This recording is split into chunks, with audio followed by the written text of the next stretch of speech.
حضرت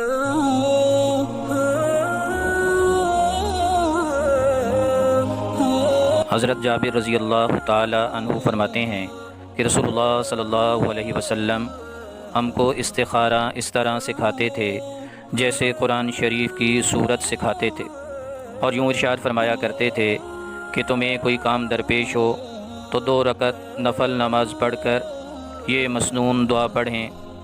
مسنون استخارہ یہی ہے۔ آج کل جو استخارہ سینٹر بن چکے ہیں اور آن لائن استخارہ کروایا جا رہا ہے، اس کی کچھ اصل نہیں ہے۔ اگر کسی نے استخارہ کرنا ہے تو مناسب ہے کہ عشاء کی نماز پڑھنے کے بعد 2 رکعت نفل نماز پڑھ کر یہ دعائے استخارہ پڑھ لیں۔ جب تک کوئی جانب واضح نہیں ہوتی اس وقت تک استخارہ کرتے رہیں۔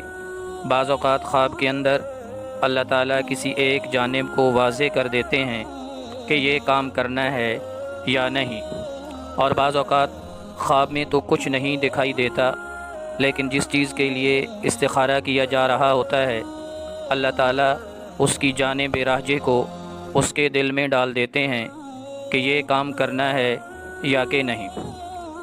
دعا استخارہ میں 2 مرتبہ ھذا الامر کے الفاظ آئیں گے، تو جس کام کے لیے استخارہ کیا جا رہا ہے اس کا اس لفظ ھذا الامر پر تصور کر لیا جائے۔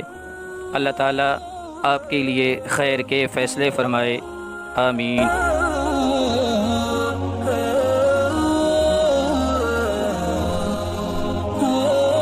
اللہم انی استخیرک بعلمک واستقدرک بقدرتک واسألک من فضلک العظیم فإنک تقدر ولا اقدر وتعلم ولا اعلم وانت علام الغیوب۔